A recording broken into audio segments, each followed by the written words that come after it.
la experiencia que tenemos desde Paraguay. Solamente una aclaración, no fui fiscal, fui defensora general, que viene a ser la autoridad máxima del Ministerio de la Defensa Pública en Paraguay por 5 años. Y mi paso por el Parlamento ha sido por varios años. En este momento estoy activando con las organizaciones de la sociedad civil en la defensa de los derechos humanos de las mujeres.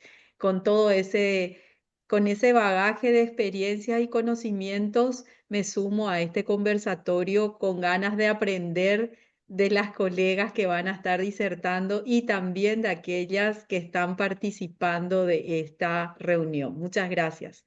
Gracias, Gracias a Silvia Lorena. Eliana. Muchas gracias por la aclaración. Y finalmente tenemos una representante nacional de Bolivia, nos acompaña Heidi Gil. Ella es abogada especialista en derechos humanos y derecho penal, es abogada de mujeres en busca de justicia, tiene más de 20 años de experiencia en la defensa de mujeres, niñas y sectores vulnerables. Actualmente es maestrante en ciencias penales y criminológicas. Ha trabajado como fiscal de materia, consultora en la Defensoría del Pueblo y jefa de la Unidad de Atención Integral a la Familia del Gobierno Autónomo Municipal de Lauta. Tiene varios libros, entre ellos La Ruta Crítica para Mujeres en Situación de Violencia, y ha representado a Bolivia en foros internacionales. Muchísimas gracias, Heidi, por estar con nosotros una vez más. Buenas noches, un gusto, un placer compartir esta sesión con las compañeras que me precedieron. Un gusto estar en esta sala y mil gracias por la invitación. Muchísimas gracias entonces a nuestras expositoras, nuestras expertas que nos van a acompañar, nos van a orientar un poco en esta reflexión que vamos a tener durante esta hora y media, esperamos. También nos está acompañando Eliana Quiroz, ella es la representante de la Fundación Internet Bolivia, es miembro del directorio, es investigadora sobre temas de desinformación y tecnologías. Ella es la que nos va a acompañar para moderar un poco esta sesión. Y bienvenida, Eliana. Muchas gracias por estar acá. Hola, muchas gracias. Bienvenidos a todos ustedes. Tomo Bien, el desde acá. gracias. Solamente un par de sugerencias, recomendaciones para nuestros participantes. La dinámica de hoy va a tratar de una lectura de una serie de tipologías de casos que nosotros hemos identificado en el proceso de investigación. Ustedes lo tienen en el cuadrito de tipificación que hemos estado compartiendo en el curso. También lo van a ver en una de las guías. Y nuestro ejercicio va a ser enfocarnos en algunos de estos casos y reflexionarlo con nuestras expertas. Para participar con alguna pregunta, algún comentario, alguna duda, les vamos a pedir por favor que levanten la manito de nuestra sala, ¿no? Lo tienen ahí abajo, o puedan escribir en el chat. Una vez que les demos la palabra, ustedes pueden habilitar el micrófono y plantear su pregunta. Si quieren también y se animan, pueden habilitar su cámara para que los podamos ver. Entonces, con esas recomendaciones, una cosita más, no se preocupen, todas las personas que están entrando ponen su nombre y nosotros lo estamos anotando en la lista. Entonces, una vez que se ha puesto el nombre en la sala de ingreso, en la sala de espera, ya los tenemos anotados, ¿sí? Con esas aclaraciones, le daría paso a Eliana para que comencemos con nuestra sesión. Adelante. Súper gracias. Bueno, buenas noches a todos y todas. Qué gusto tenerlos aquí. Esta es la primera sesión de profundización. ¿Esto qué significa? Que vamos a... Todavía no pongas esto. Eh, todavía no. Saca la pantalla.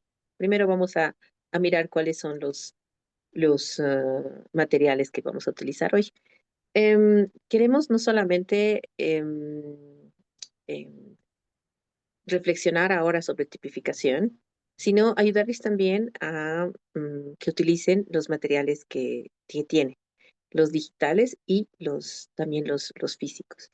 Entonces, principalmente el cuadro que hemos desarrollado, el cuadro que es el de tipos penales y contravenciones, lo van a encontrar en la guía que dice guía, aquí pueden, no la vemos mucho, ahí, guía de acompañantes para acompañantes de la sociedad civil frente a casos de violencia.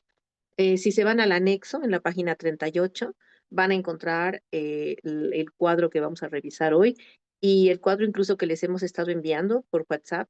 No tiene las últimas dos columnas, no, la última columna que es el tipo de acción penal, que es pública de oficio o pública a instancia de parte o incluso privada o contravención. Entonces, este cuadro en la guía lo van a tener más completo del que les hemos enviado. Adicionalmente, en el manual, el manual de denuncia de casos, a partir de la página 14 para adelante, van a tener cada uno de los tipos penales que vamos a revisar ahora, o sea, ahora vamos a revisar unos 6 u 8, pero de los que vamos a revisar y todos los demás, a partir de esta página lo tienen en detalle, explicados como tipo penal, acción penal, etcétera. Y lo mismo en la guía de investigación van a encontrar a partir de la página 16, creo, 15, desde la 15 para adelante, van a encontrar los mismos tipos penales, incluso con la identificación de sujeto activo, sujeto pasivo, bien jurídico protegido, sanción, fiscalía especializada, etcétera, que es toda la información que vamos a analizar ahora. Les comento esto un poco para animarles a revisar las guías y que ahora que vamos a estar avanzando esta temática, discutiendo estos tipos penales, también puedan ustedes revisar las guías y argumentar al respecto. Entonces, lo que vamos a hacer ahora es tomar este cuadro y tratar de mirar en la normativa boliviana cómo se puede tipificar estos delitos y luego consultar también con nuestras invitadas internacionales de qué es lo que está sucediendo en sus países y en otros países de la región. Quiero aclarar que estos tipos penales no existen, es decir, son tipos penales que hemos identificado nosotros para el caso de violencia de género facilitada por la tecnología en Bolivia, que sabemos que no está aprobada, que no está incluida en la norma. Entonces, este es un ejercicio de cuáles podrían ser los delitos de violencia de género facilitada por la tecnología, pero hemos hecho el esfuerzo de identificar cuál sería el tipo penal más cercano, es decir, que no es que estamos construyendo de cero, y también cuáles son las otras normas relacionadas en cada uno de los casos. Entonces, para aclarar, no significa que estos tipos penales que vamos a revisar ahora estén ya en el Código Penal. No, no están todavía. La idea es que estamos avanzando, por un lado, conocimiento con los funcionarios y funcionarias, y por otro lado también comenzando debates, retomando debates para que se haga una modificación en el Código Penal en algún momento cuando se abra este proceso. Dicho esto, comenzamos con nuestras expertas. Entonces, lo que vamos a hacer, lo primero, si tienen ustedes el cuadro enfrente, vemos que hemos identificado 8 categorías de tipos penales y contravenciones. Y ahora sí, gracias. Y en la segunda columna tenemos el tipo de violencia de género facilitada por la tecnología. Ese tipo sería el delito que estamos proponiendo que exista, digamos. El primero que vamos a revisar es exactamente el primero de violencia sexual relacionada a las tecnologías, que es la difusión de imágenes. Quizás lo podemos aumentar un poquito, o Juan Luis, para mirar el texto, el primer texto. Y es el de difusión de imágenes íntimas sin consentimiento. Muchas gracias. Eso, perfecto. Difusión de imágenes íntimas sin consentimiento, que en el texto lo definimos como compartir o distribuir fotos o videos íntimos reales o editados de una persona sin que se solicite este consentimiento. El tipo penal que encontramos similar o que podríamos utilizar en el código está en el artículo 323 bis, que es pornografía, y las otras normas, la ley que apoyan o que tienen alguna adición en el tema, es la ley 263 de trata, en los artículos 6, 36 y 39, y la ley 348 de integral contra todo tipo de violencia hacia las mujeres. Ok, este es el tipo que vamos a revisar. Heidi, ¿nos puedes contar un poco en tu experiencia también en defensa y en apoyo a víctimas de violencia de género en Bolivia? ¿Cómo se expresa este este tipo penal o estos delitos en los casos que tú estás atendiendo, y cómo, cómo se relaciona con pornografía, qué refleja pornografía de este delito y qué no, porque pornografía no es el delito realmente, ¿no? Es difusión de imágenes íntimas sin consentimiento, pero podemos utilizar pornografía. ¿Qué dejamos de lado y qué incluimos cuando utilizamos pornografía? Sí, buenas noches, Eliana. Buenas noches nuevamente. Claro, desde Bolivia, y ya más de 15 años, alrededor de 15 años, antes de la ley 348 y posterior a la ley 348, he podido defender a muchas mujeres, porque soy feminista, y defender a muchas mujeres que han sufrido este tipo de violencias. Antes, antes de la ley y a principios no existía tanta esta situación de difusión de imágenes íntimas sin consentimiento, pero el revolucionario avance de las tecnologías ha logrado que sea más visible, que se agudice la utilización, la mala utilización de las tecnologías para ejercer este tipo de violencia contra mujeres, exparejas, parejas, posibles parejas de agresores que no entienden o no reconocen a cabalidad la decisión de una mujer. Específicamente me gusta ilustrar este tipo de situaciones con ejemplos. Específicamente hemos tenido un caso muy doloroso que la mujer finalmente, en lugar de ser víctima, ha pasado a ser victimadora, podría decirse, o mala mujer, o una mujer sindicada de lo peor por este tipo de difusión de imágenes íntimas sin consentimiento. Esta era una mujer que pertenecía a un círculo muy selecto, que es el de los militares, con grupos de internet, de chat, dentro de las damas pertenecientes a esposas de militares.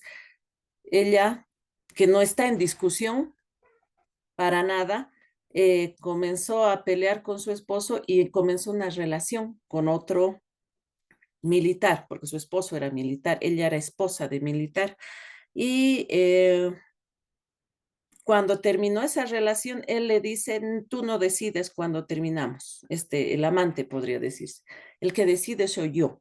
Y voy a publicar, si tú me dejas, voy a publicar todas nuestras relaciones por redes sociales.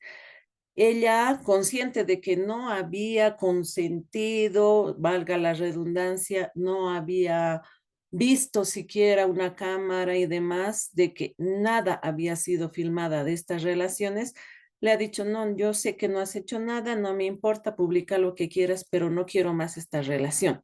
Al día siguiente, entre los militares, las esposas de los militares, los hijos de los militares, se ha difundido esta serie de imágenes que cuando ha llegado a nuestra oficina, ya muy subsumida en el tipo de pornografía, en este delito de pornografía, hemos encontrado grandes obstáculos para poder llevar a cabo una investigación. ¿Por qué les digo grandes obstáculos? Porque en sí pornografía es una situación muy distinta a la que vivió esta mujer. A ella se le estaba amenazando, ejerciendo violencia psicológica, utilizando estos contenidos para extorsionarla, para presionarla, para ejercer violencia, que en sí no abarca tanto el delito de pornografía del Código Penal, que está descrito en el artículo 323. Si me permiten, voy a leer este tipo penal. Sé que los demás panelistas conocen a cabalidad, perdón, los asistentes, pero las expertas que el día de hoy nos acompañan tal vez no conozcan el contenido de este tipo penal. Si me dan un segundo.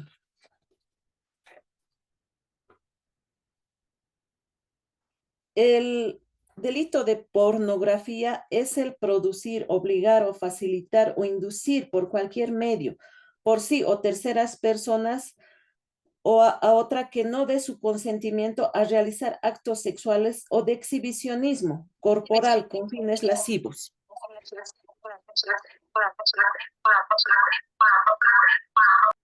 Perdón.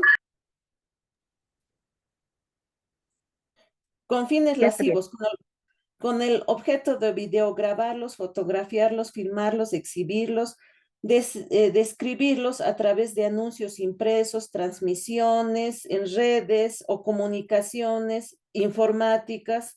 Es decir, aquí el objetivo de pornografía es la difusión de estas imágenes. En cambio, en el caso que les he expuesto, el objetivo no era difundir las imágenes, el objetivo era ejercer violencia a través de estas imágenes. Por eso es que esta mujer se ha visto obligada lastimosamente a todas esas fotos, imágenes que han llegado a los chats a presentarlos a la fiscalía. En la fiscalía, todo su cuerpo estaba ahí expuesto en el cuaderno de investigaciones. Gran cosa no se ha hecho con este caso porque el agresor ha entregado días después, meses después, su laptop, su equipo, su celular. Él ya había borrado todo y no se ha podido ubicar y él se ha negado, ha dicho, no, yo no he sido, yo no he publicado nada, porque era tan hábil que estas imágenes publicaban imágenes sexuales demasiado explícitas, pero su rostro de él no se veía, solo el de ella. No se ha podido dar con la autoría verdadera de esta persona porque en aquella época, y les estoy contando de hace unos 8 años más o menos, el cibercrimen y el ITCUP, que es el Instituto de Investigaciones Policiales, me decía, no podemos dar porque cuando existe una publicación, una transmisión y difunden todos estos contenidos, se convierte en una tela de araña. No se puede dar con con el, Con la se me fuente, ha ido con la perdón, fuente, con con la la fuente. fuente que ha difundido estas imágenes. Finalmente, ella ha quedado sin hijos, sin esposo, sin trabajo, sin nada, despreciada por el círculo tan selecto que es de los militares y el autor impune por esta falta de normativa, desde ahí, de normativa específica para este hecho, que no se describe tanto a pornografía. Queríamos cambiarlo a violencia psicológica, por lo menos para tener medidas de protección, que es la ley 348, pero no se permitió el cambio del tipo penal porque las imágenes eran explícitas y decía, ustedes no están demostrando quién ha ejercido violencia. Por lo tanto, se ha quedado con pornografía y Ministerio Público no ha podido hacer mucho por esta mujer. Este es la primera piedra con la que tropiezan algunas de las víctimas que eh, sin querer o tal vez a sabiendas envían algunas imágenes a parejas, exparejas o ellos las filman y posteriormente son sometidas a este tipo de chantaje, extorsión.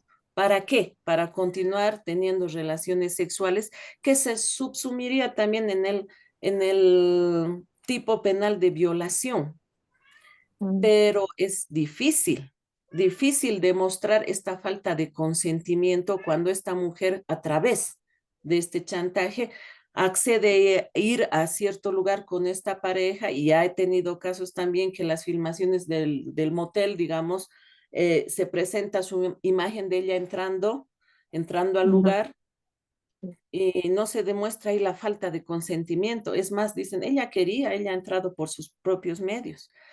Por eso es tan difícil llevar a cabo Mm. una defensa de una mujer que ha sido sometida a este tipo de violencia psicológica, chantaje, extorsión, por la difusión de sus imágenes en redes sociales. Muchas Gracias. gracias, Heidi. Muchas gracias, Heidi. Vamos a ir ahora a Mariela, por favor. Si nos puedes contar cómo es la situación en Argentina acerca de, en Argentina ustedes tienen una normativa específica de violencia de género facilitada por la tecnología y si es así, incluye este tipo penal de difusión de imágenes íntimas, por favor. Bueno, ¿cómo están todos? Gracias por la invitación, primero que nada. Y bueno, es un honor ser la colega siguiente a Heidi. Así que gracias por precederme, Heidi. Bueno, no hay un tipo específico de violencia digital con respecto a los adultos.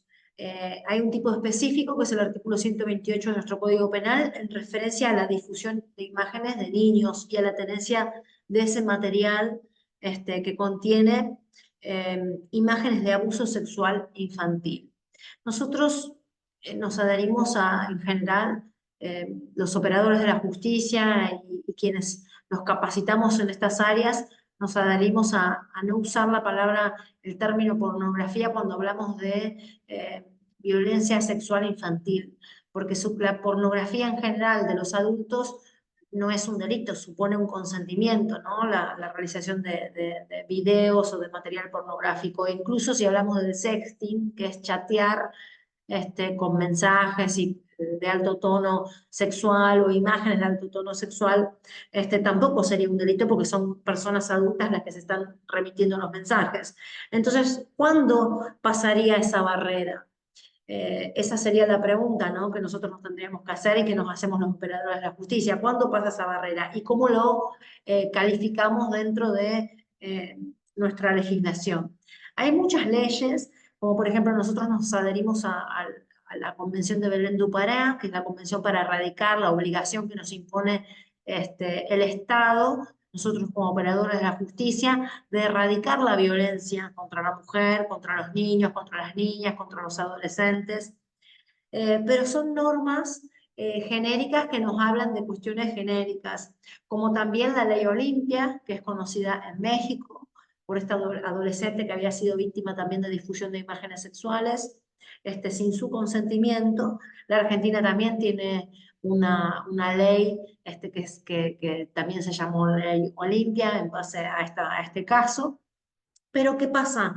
No creó un tipo penal específico en concreto para adultos, sí una serie de medidas como para prevenir o tratar de erradicar esas obligaciones que se le impone a los operadores de la justicia, pero en general, de acuerdo a la acción que cometa el autor, podría encuadrarse en algún delito como, por ejemplo, alguna extorsión, alguna amenaza. Encuadramos esa conducta en algún tipo penal ya previsto, sin necesidad que haga referencia al entorno digital. Esto es importante, me parece a mí, destacar que tenemos que preguntarnos, hacernos muchas preguntas, porque yo escuchaba atentamente a Heidi y ella dice que se plantea un problema específico respecto de la autoría. Bueno, sí, por supuesto, si no vemos la cara de la persona que está participando de ese acto, de esa filmación, sería un primer impedimento, ¿no?, para descubrir la autoría, pero no el único, porque no necesariamente el que participa en el video es el autor. Eso lo tenemos que tener en claro. ¿Quién es el autor? El que lo difunde. Por ahí participó una persona X en el video, otro grabando el video, y no podemos dar por cierto que esos son los que lo difundieron, porque entonces también podríamos incluir a la persona que es víctima o sospechar de ella. En realidad, cuando hablamos de autoría en este tipo de delitos, lo que tenemos que hacer referencia es a la recolección y al tratamiento de evidencia digital, y esto es importante quizás en otra charla abarcarlo un poco más. Pero ¿cómo se muestra la autoría de una difusión de imágenes sexuales sin autorización? Que puede encuadrar en un delito específico de acuerdo al país en donde estemos. Puede encuadrar en un agravante en un delito en general. Porque hay códigos contravencionales y códigos penales que contienen el medio digital, porque es masivo, porque se difunde más rápido, porque llega a más personas y el daño es mayor, lo tienen como un agravante específico o genérico. Depende del Código Penal, depende del Código Contravencional. Entonces, acá el cuestionamiento es, ¿cómo yo voy a probar esa autoría para que esa deficiencia, no importa si es un delito en un entorno digital y está reglamentado, o es un delito común que tiene un agravante digital, o es un delito común que se da en un medio digital, pero yo no lo tengo reglamentado? El delito está, es una extorsión, son unas amenazas, hay un cuidado, una protección de ese bien jurídico que el Código Penal está protegiendo indirectamente o directamente. Entonces la pregunta es, ¿cómo lo probamos? Y acá empieza otra rama del derecho constitucional, procesal y penal para no violentar los derechos y garantías de las personas y adentrarnos en un aspecto que todos tenemos que tener en claro y que no le tenemos que tener miedo, que es el aspecto de la informática. ¿Por qué? Porque si nos quedamos en el derecho nada más, a estas circunstancias no le damos respuestas. Y ese es el problema. No hay que tenerle miedo a entender lo que es la informática. ¿Por qué les digo esto? Porque detrás de ese video difundido sin autorización judicial, detrás de esa publicación difundida y publicada, anexada, sin autorización, perdón, judicial, no, personal, hay metadatos. Entonces no necesitamos que el autor aparezca en la imagen, porque quizás ni siquiera es el autor del hecho. Necesitamos ir a los metadatos, necesitamos ir a la fuente, necesitamos descargar el video, necesitamos ver quién lo subió, necesitamos saber el IP, la geolocalización del IP. No nos basta solamente si aparece la pregunta de si aparece o no el autor en la imagen.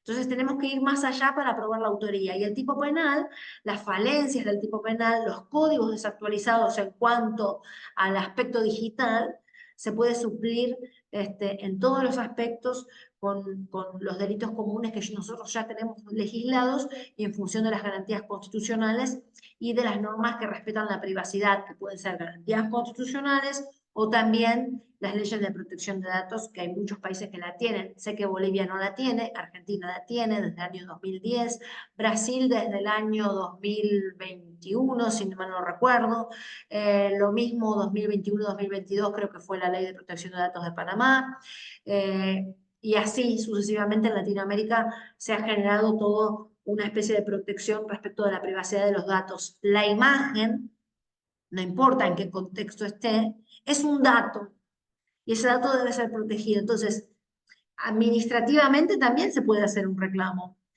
pero hay que entender el contexto. Vuelvo a reiterar, no importa si tenemos un tipo específico, importa que tengamos un tipo penal que se adecue a la conducta, un espacio diferente, que en este caso es un contexto digital, puede haber agravantes o no, de acuerdo a la conducta. Yo creo que la masividad y la velocidad con la que se difunde la imagen hoy en un medio digital que antes imprimiendo una imagen es un motivo de agravamiento. Y aunque no esté contemplado específicamente, puede agravarse esa conducta por el daño, el impacto que causa. Y todos los códigos penales tienen un agravante en referencia a la modalidad de la acción, al impacto en la vida de la persona. Entonces, creo que más allá de nosotros abocarnos a los libritos que son las leyes y decir, a ver si está esto en el código, no, creo que nosotros lo que tenemos que hacer es usar el ingenio, la inteligencia, la adaptación y obviamente no divagar, porque el derecho penal nos prohíbe realizar eso, ¿no? Hacer un análisis, comparar o crear tipos penales o hacer un análisis analógico de la situación. Encuadrar la conducta, ¿qué es lo que cambia? El espacio. El espacio, hoy es digital el espacio. ¿Y cuál es el impacto del espacio digital? Bueno, agrava la condición, la situación de la víctima, la revictimiza, promueve ese delito.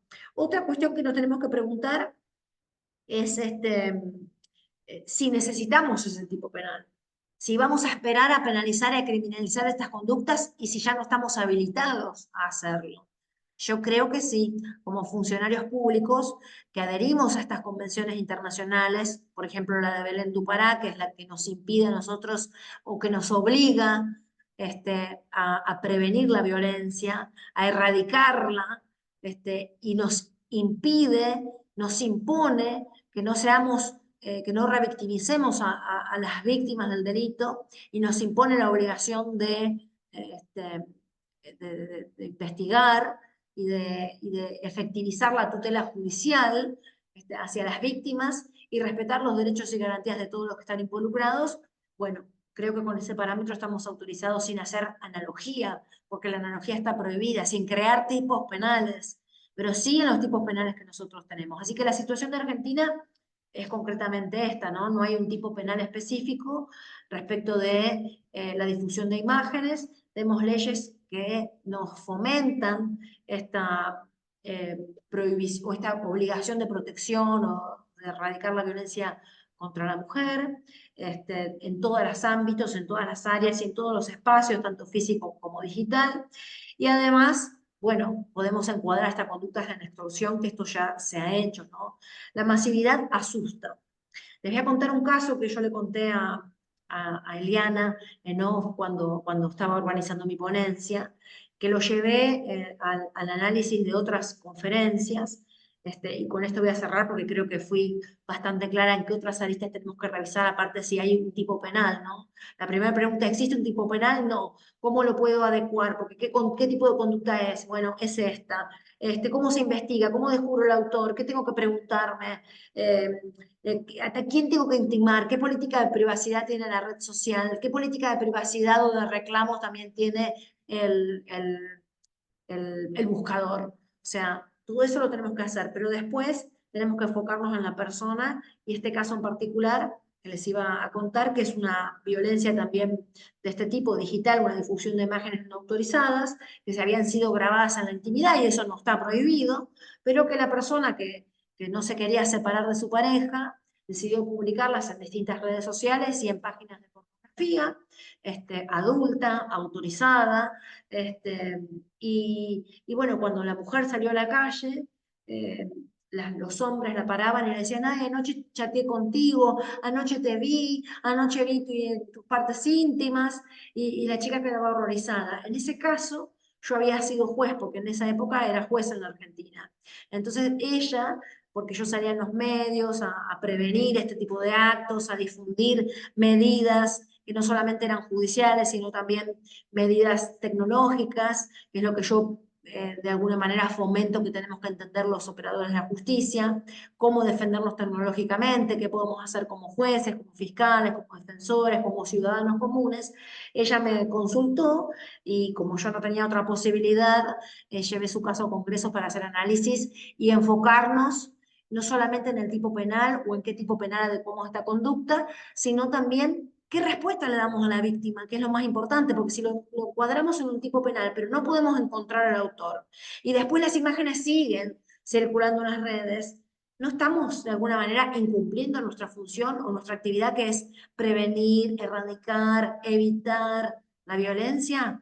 Me parece que nosotros tenemos que hacer hincapié en estas cuestiones que estamos haciendo en esta jornada de hoy, pero también sumarle qué podemos hacer como operadores de la justicia, entendiendo que hay medidas informáticas, tecnológicas, que el derecho las acompaña, como evitar la publicación, desindexarla, obligar a la red social a hacerlo, a desindexarla, a denunciar la violencia, medir el nivel de tolerancia que tiene cada red social, medir el nivel de tolerancia que tiene cada buscador. Tenemos que hacer ese trabajo y esa operación mental y real los operadores de la justicia. No sé si con esto fui clara, Eliana. Muchas gracias. Muchas gracias, Mariel. Claro que sí. Vamos a Lorena ahora.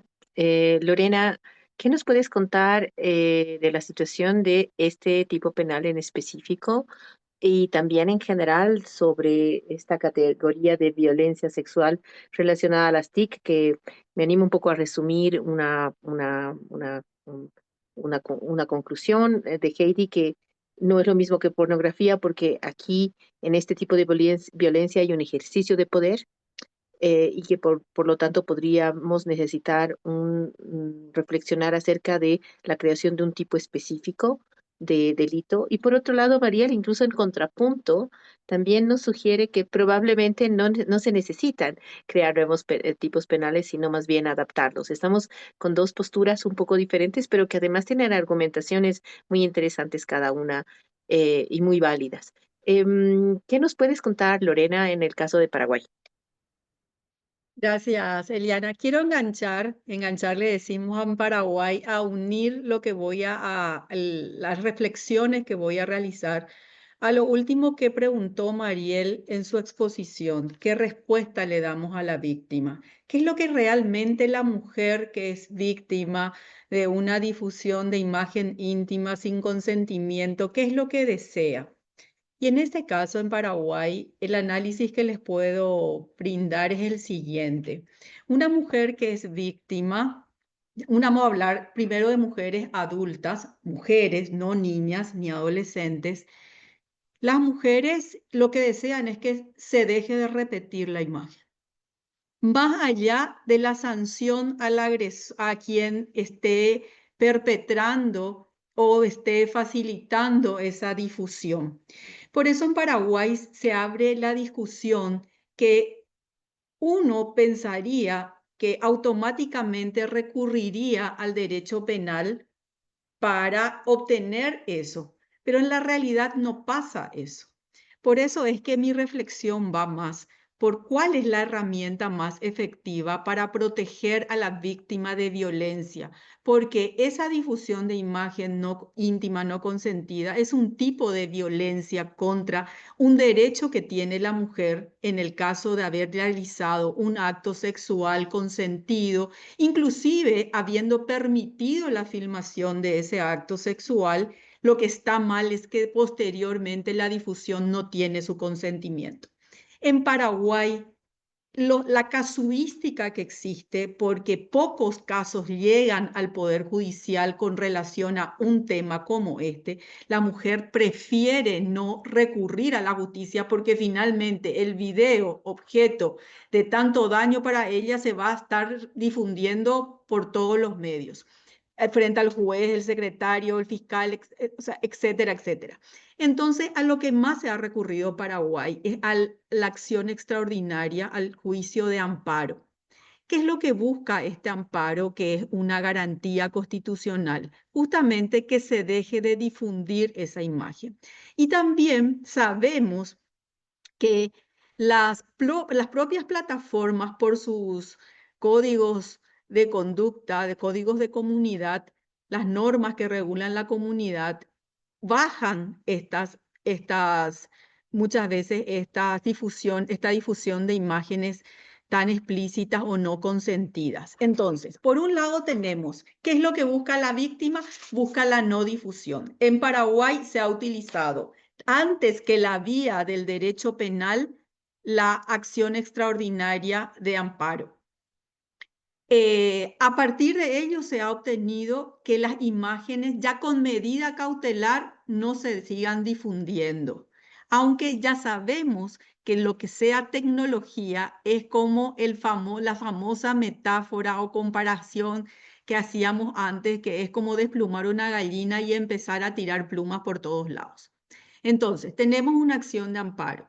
Otra medida que ha resultado idónea ha sido solicitar una medida de protección ante los juzgados de paz. Y para eso hay que entender que en Paraguay nosotros tenemos una ley integral de protección a las mujeres contra toda forma de violencia.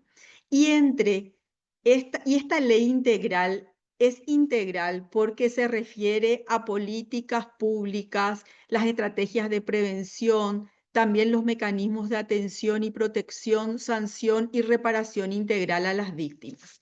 Entre los tipos de violencia, la ley conceptualiza la violencia, acá que nosotros hoy le estamos llamando más correctamente, facilitada por la tecnología. En la ley paraguaya se define como una violencia telemática, que es la acción por medio de la cual se difunden o publican mensajes, fotografías, audios, videos u otros que atenten contra la dignidad o intimidad de las mujeres a través de las actuales tecnologías de información y comunicación.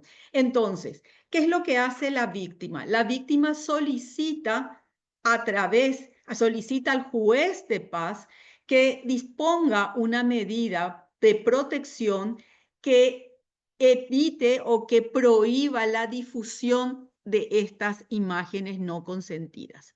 Y dentro de la ley se establece además que se crea una defensoría pública de víctimas para mujeres víctimas de violencia. Entonces, la mujer víctima podría también tener dos opciones: o va directo al juzgado, al juez de paz, sin necesidad de patrocinio de abogado o abogada, o solicita a la defensoría pública que en su representación o bajo patrocinándole requiera en el juzgado de paz una medida de protección. Entonces, tenemos por un lado el recurso de amparo, que podría ser una vía. La segunda vía que se utiliza es la de medida de protección ante el juzgado de paz.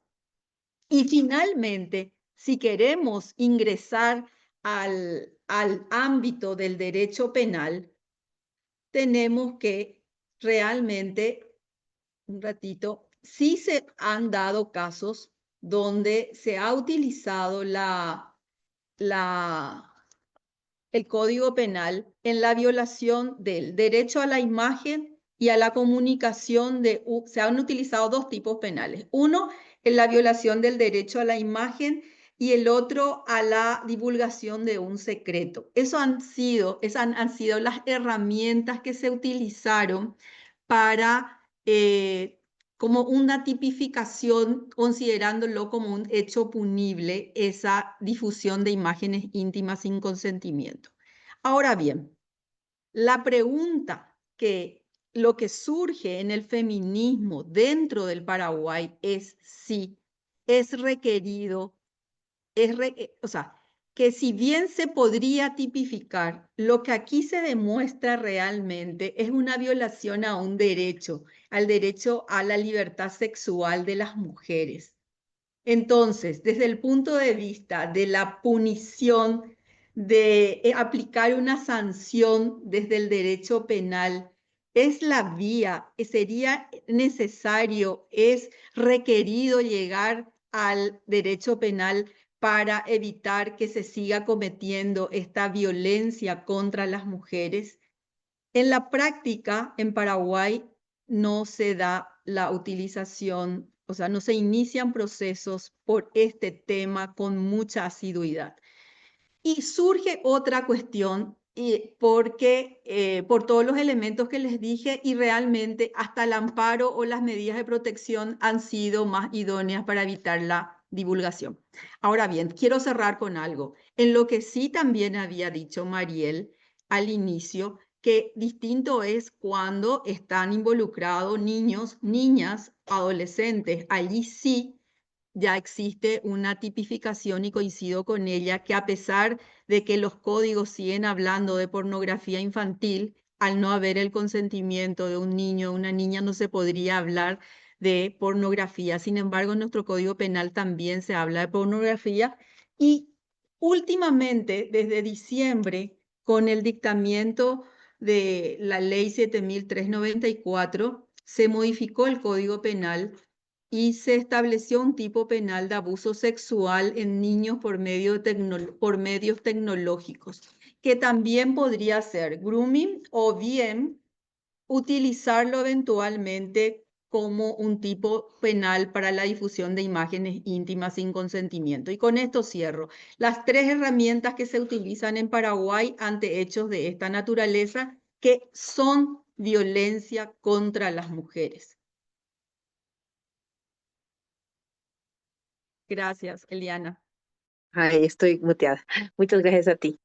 Em, entonces también Lorena nos sugiere que no pensemos solamente en la vía penal, sino que hay otras vías para dar una reparación del daño más rápida y más satisfactoria a la víctima, que finalmente la mayor parte de las víctimas lo que quieren es que esas imágenes dejen de circular.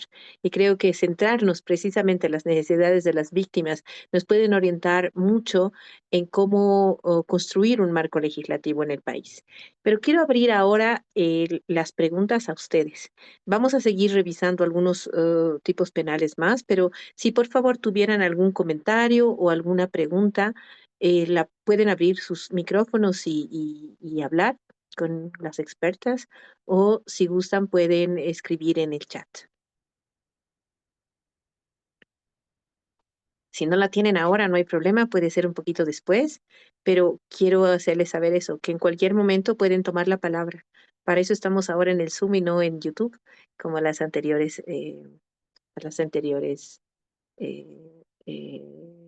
sesiones. Estoy mirando a ver si aquí hay algo, ¿no? Ok. La invitación está hecha en todo caso, por favor, para que puedan comentar, intervenir, preguntar lo que gusten en cualquier momento. Muy bien, vamos a ir al siguiente. Y Lorena me hizo saber que se tiene que ir un poquito antes, entonces voy a ir con otro de los tipos que que habíamos identificado con las expertas antes de la sesión. Vamos a hablar de trata de personas ahora, que en realidad entiendo que sería lo más correcto es la captación para trata y no la trata misma, porque la trata no puede hacerse de manera virtual, por lo menos no hasta el momento.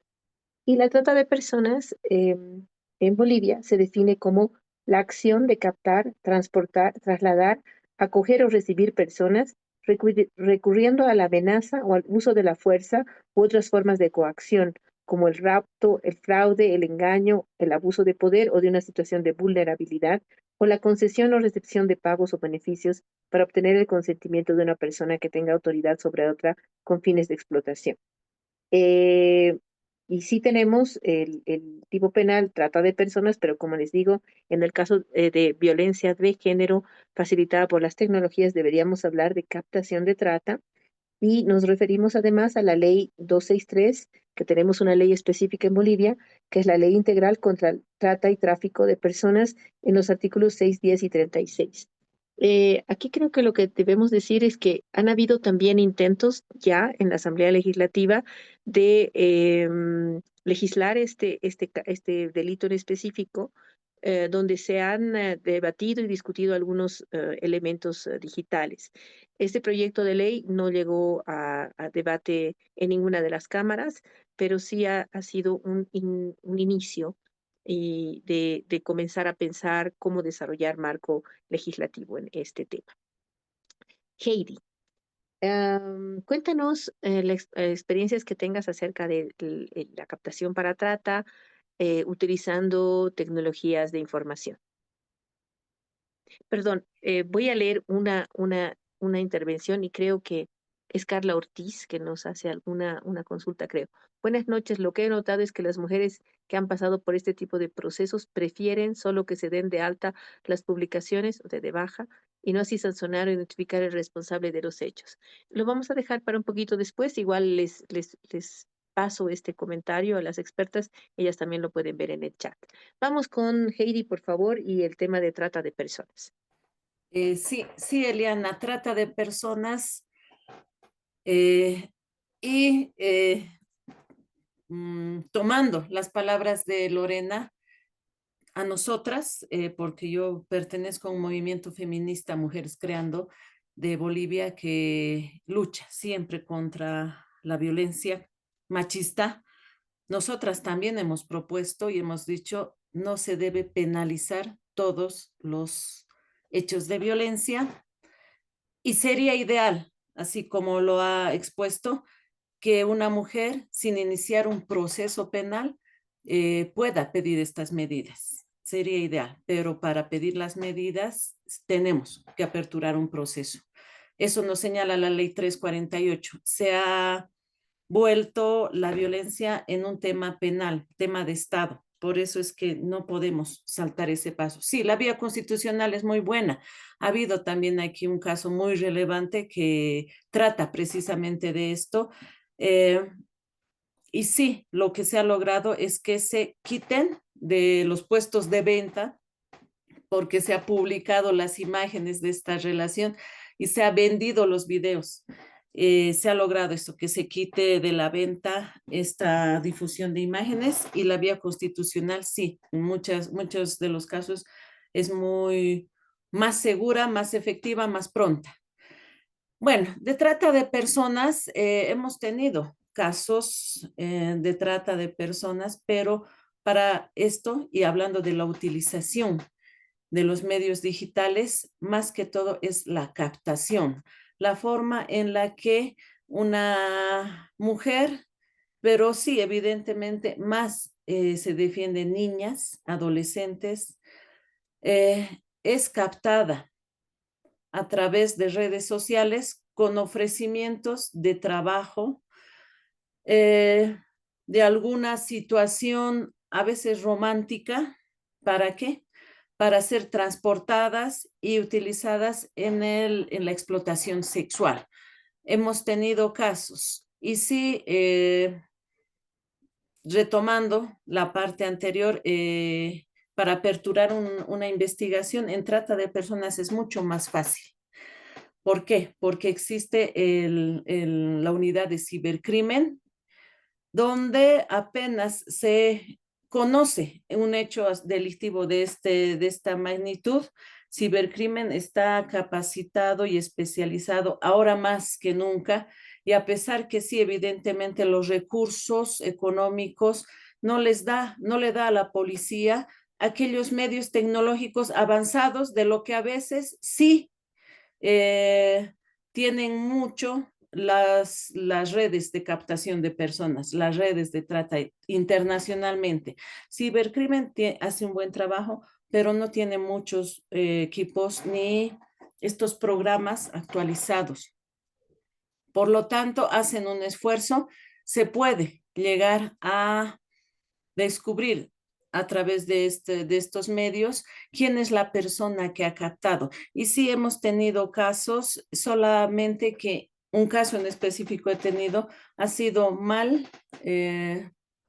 calificado, podría decirse, para iniciar el proceso, y lo han llevado a violación, porque han captado a una niña que a una adolescente que necesitaba dinero, le han ofrecido trabajo, le han llevado a un motel y ha sido abusada sexualmente por esta persona, supuesta amiga, pero era un hombre que la ha captado. Pero lo han tipificado como violación. El caso que yo lo he tenido, he recibido, ha sido a partir de que ya estaba él con detención en una imputación y hemos avanzado en el delito de violación, pero se ha desconfigurado un poco esta forma de captación. No se ha tratado tanto este tema por esta evidente falta de tipificación. Y sí, yo estoy de acuerdo con Mariel. Tenemos que adecuar las conductas a los delitos que ya están. Pero esta conducta, forma de captación, a pesar que se ha demostrado durante la investigación, se han presentado las pruebas, los chats, las redes sociales, el delito de violación arrastra. En nuestra legislación, el delito mayor va a arrastrar siempre al menor, por lo que finalmente se ha llegado a un juicio y sentenciado por violación, porque sí, ese día que ha acudido a esta cita ha sido obligada a tener relaciones sexuales. Aquí ha habido, sí, este gran vacío, la forma de captación, porque ese es el medio. Las tecnologías han sido el medio para captar a las jóvenes. Y existen muchos casos aquí que se utilizan las tecnologías y casi a nivel mundial. Esta es la forma que se está captando a menores. Por eso hemos presentado en el cuadrito que a pesar que existe la captación, los medios tecnológicos para captar, se llega a juzgar aquí más el resultado, qué es lo que ha pasado después de esta captación, porque la sola captación podría llegar a darse como una tentativa. Pero si el resultado ha sido ya materializado en el mundo exterior, ese delito mayor lo va a arrastrar. Yo estaría muy tranquila si es que nuestras conductas se podrían adecuar a otros tipos penales, pero existe una intranquilidad. Nosotras no podemos esperar a que se materialice el hecho para subsumirlo a un tipo penal. La prevención es lo que, y a nivel mundial, es lo que mayor importancia se está dando, la prevención, no llegar a que se materialice. Y aquí sí existiría un vacío en nuestra legislación de Bolivia, para no llegar a tener que juzgar un delito grave cuando ya el daño está hecho. Esta captación antes de la acción debería ser juzgada, investigada, y podría decirse frenado el hecho que se está por dar a través de las redes sociales. No he tenido buenos resultados cuando en algunos casos han venido mamás que señalan que a su hija, a su hijo, incluso he tenido un caso de que un hombre le ha captado por redes sociales, pero solamente ella se ha llegado a dar cuenta cuando un día llega a la casa y encuentra a este hombre con el niño, ya teniendo las relaciones, y es así que se ha podido atrapar a este delincuente. Ideal hubiera sido que ella también podría haber tenido la facilidad de enterarse lo que estaba pasando antes. En nuestra sociedad, y como una abogada que atiende casos de violencias en provincias, en las ciudades, mayormente trabajo con personas, mujeres de escasos recursos. Y se entiende, y a nivel de provincias hemos ido a hablar con la policía, defensorías, y nos señalan eso. A veces las mamás, los papás no conocen estas tecnologías como debería ser para poder hacer un control más eficiente de lo que están conversando sus hijas, sus hijos, con quienes están teniendo un vínculo, una amistad, ese control. Yo sé, es evidente, todo papá, mamá está en la obligación de hacerlo, pero cuando es una persona muy humilde que a duras penas trabaja y conoce el manejo del celular, es muy difícil poder hacer esta vigilancia digital, podríamos decirse, de todo lo que está haciendo su hijo, hija, en redes sociales. Ok, Y cuando se súper. dan cuenta, llegan a saberlo, ya es muy tarde. Qué tarde. Por eso es que Ya. esta parte, para finalizar esta parte, la captación a nosotras nos parece mucho más importante como prevención, antes de tener que juzgar y encontrar al autor ya cuando se ha materializado este hecho delictivo. Ok, gracias, Heidi. Ahora vamos primero con Lorena, por favor, porque ya entiendo tiene unos minutos más solo con nosotros. Lorena, ¿nos puedes comentar cómo ven este tipo penal en Paraguay? Sí, gracias, Eliana. Realmente el tiempo resulta corto cuando estamos aprendiendo tanto. Y no quiero repetir lo que ya dijo Heidi, simplemente decir que la utilización de la tecnología en el tema de la captación es también una realidad en Paraguay. Y quiero sumar y recordar lo que dijo Mariel en la primera parte de su presentación cuando nos recordó y nos dijo no podemos negarnos a la tecnología. Finalmente, una imagen es un dato, un metadato, y lo mismo pasa con el tema de la captación que utiliza la tecnología, los medios tecnológicos.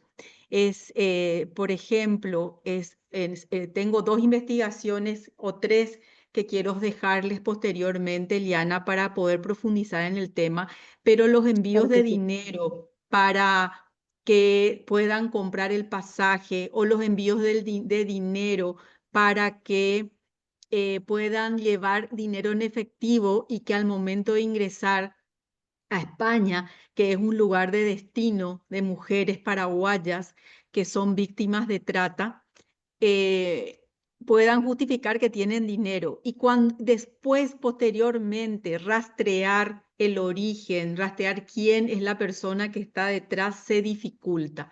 ¿Cuál es una herramienta importantísima al respecto? La cooperación internacional.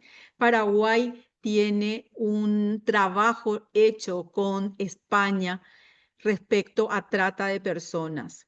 La cooperación española ha invertido mucho esfuerzo y recursos en Paraguay respecto a capacitación de operadores del sistema de justicia, difusión de lo que es el crimen de trata de personas de diferentes formas y también poder realizar estas conexiones rápidas, estas alianzas rápidas del Ministerio Público que tiene una unidad especializada en trata de personas con las autoridades judiciales de España. Entonces, eso también facilita que la información pueda llegar y pueda ser descifrada rápidamente y se puedan determinar, identificar a los autores. Aparte de eso, quiero sumar otra cuestión de la ley paraguaya. Tenemos también una ley específica para la trata de personas, que tenemos un capítulo especial de medios de investigación especial que hace referencia a las operaciones encubiertas, también a los agentes encubiertos, los informantes. Y hay una cuestión que lleva a la reflexión y que deberíamos considerar. Nuestra formación jurídica en Paraguay habla de prueba documental y dentro de la amplitud de la prueba documental aparece lo que es la prueba digital. Sin embargo, hoy, con la especialización que se requiere, con la necesidad de tener conocimientos, además de aquellos de peritos, también de los jueces, de las juezas, de todos los operadores, hay una corriente muy fuerte dentro de Paraguay que habla de la necesidad de regular la prueba digital. Y estamos en este proceso de capacitación, de concienciación respecto a la necesidad de que exista una reglamentación independiente, sacándola o sustrayéndola de lo que podría ser la prueba documental. Eso me refiero a correos electrónicos, GPS, audios, mensajes de texto, mensajes de redes sociales, etcétera, etcétera. Ese es uno de los planteamientos que quería hacer, que también está surgiendo en Paraguay, y señalar que de las redes sociales, la que más se utiliza en Paraguay hoy es TikTok. Y eso implica una dificultad muy grande, porque como TikTok es una plataforma, una red que está en China, las comunicaciones respecto a las contestaciones de oficios judiciales se hace realmente imposible. Lo que no ocurre cuando se le pide informes a Meta, Instagram, Facebook, que sí tenemos un retorno rápido. Solamente hago un apunte y hasta el momento, porque no sabemos qué vaya a cambiar en Meta y Claro, en Instagram, está ¿no? cambiando, Mm, de hecho está cambiando con su moderación, ¿verdad? con Trump, Pero claro. hay una cuestión también que hay que notar y hay que tener en mente, que es la utilización de criptomonedas.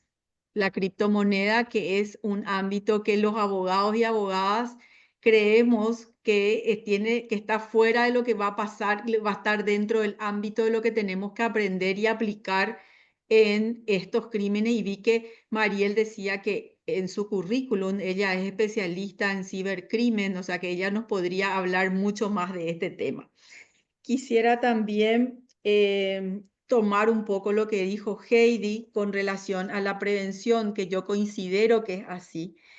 El planteamiento que se hizo en Paraguay es si son solamente los niños, niñas, adolescentes en situación de vulnerabilidad económica aquellos que más fácilmente caen en redes de trata. Y realmente, si bien es cierto que en su mayor parte la situación económica es determinante, tampoco se puede desconocer lo que dijo Heidi, que es cuánto tiempo estos niños, niñas, adolescentes, víctimas o mujeres, los niños realmente pasan ante las tabletas, ante las pantallas, ya sea de celulares o de computadora. ¿Y qué pasa con los padres? Que los padres muchas veces solamente manejamos Facebook, Instagram, Twitter, ya es Twitter, es X, Telegram, a lo mejor algunos, pero hay muchas otras redes sociales que sí manejan los niños, las niñas, los adolescentes. A partir de juegos interactivos se ha dado en Paraguay que intervienen en juegos interactivos entre varios, después se van a salas privadas y después ya terminamos en otro tipo de hechos punibles. Entonces, ese tema de la prevención, de que realmente los padres estemos preparados para poder hacer la fiscalización de nuestras redes, de nuestros hijos, pero para cuidarlos, para protegerlos, respetando su autonomía progresiva, es verdad, pero sabiendo en qué están andando y con quién están conversando. Y nuevamente ahí hablamos de la huella digital que dejamos con todas las publicaciones. Entonces, el tratante identifica ciertas situaciones de vulnerabilidad de determinadas personas y también son más presa fácil para este tipo de crímenes, y eso se sabe a través de la tecnología. Hay desafíos en materia de trata de personas en Paraguay. Son, por ejemplo, cómo garantizamos la cadena de custodia, hacer un análisis de la privacidad, se requiere o no se requiere una legislación. Estábamos hablando de la ley de protección de datos, dijo Mariel, que Argentina lo tiene, Brasil, pero Paraguay no lo tiene tampoco y estamos peleando porque sí lo tenga. El secreto de las comunicaciones, esas son las dudas, los planteamientos que surgen cuando hablamos de trata. Quiero entonces redondear esta parte de mi intervención señalando que si bien en Paraguay hemos conseguido muchas, sí, sentencias de trata de personas, todavía no tenemos los datos suficientes como para ver cuál es el impacto real de la tecnología, de las TICs, de la utilización de las tecnologías en el crimen de trata de personas. Tenemos que buscar que los datos estén desagregados, que los datos estén más cerca, que podamos tener más datos en Paraguay para llegar a conclusiones, datos detallados para identificar cómo podemos realmente prevenir y posteriormente proteger a las víctimas y también sancionar a las personas que están involucrados en la trata. Se abre un nuevo desafío con relación a la tecnología y lastimosamente, como bien referiste, yo me tengo que retirar, pero te quedó corto, Eliana, lo mismo nuestro panel, porque todavía no Quedó terminamos. chiquitísimo. Yo te cuento que como ya me doy cuenta que apenas van a llegar a trata de personas, porque A falta tres. todavía Mariela hablar, Una más me, vamos a hacer. me comprometo a, si ustedes me invitan Súper. nuevamente, a seguir Yo también. explorando los otros tipos penales que me pasaste en la presentación y que me Muchas gracias. encantaría conversar con ustedes porque estoy aprendiendo realmente muchísimo de mis colegas y eso que no le escuché a los asistentes. Lastimosamente me tengo que retirar. Muchas gracias, Eliana y Mariel, Heidi. Ha Gracias sido a ti. un Muchas honor gracias para a ti, mí Lore. haber compartido con ustedes este panel y espero que Eliana me invite para poder seguir aprendiendo Con toda juntas. seguridad. Muchas Gracias. gracias. Muy gentil, Hasta Lorena. luego. Bueno, Hasta luego. ahora vamos con Mariel, que nos cuentas Gracias. acerca de captación para trata. Bueno, nosotros en Argentina tenemos una ley específica del año 2008 que abarca todas las modalidades del delito de trata de personas. Y ha sido incorporada desde el año La ley es del año 2008 y ya les digo el número de la ley porque yo soy malísima para acordarme. Es la Ley de Prevención y Sanción de Trata de Personas 26.364 que modifica nuestro artículo 145 bis del Código Penal. Hay una serie de artículos también relacionados con la trata, pero nos vamos a centrar específicamente en esto de la captación, el traslado, recibir, acoger, todas las personas con fines de explotación. No aclara qué tipo de explotación, pero en la jurisprudencia ya sabemos que es explotación sexual o laboral, eso también es trata, no solamente es sexual, sino también es laboral, y es aplicado, por supuesto, cuando la víctima no tiene, aunque, dice el artículo, mediar el consentimiento de la víctima. Nos enfocamos en el delito específico de la captación y yo hoy me atrevo a decir, por la jurisprudencia que ha analizado, los casos que han pasado, es un delito federal.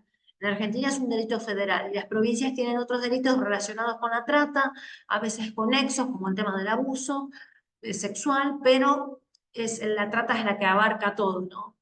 Y con respecto a la captación, que es lo que nosotros nos estamos enfocando, me atrevo a decir que hoy en día es 100% digital. Quizás es un riesgo que corro, ¿no? Pero de lo que he analizado, pienso que es 100% digital. La ley habla de captación, no dice de qué medio, por qué medio. El artículo 145 bis de nuestro Código Penal argentino no especifica el medio. El medio podría llegar a ser un agravante en esta conducta.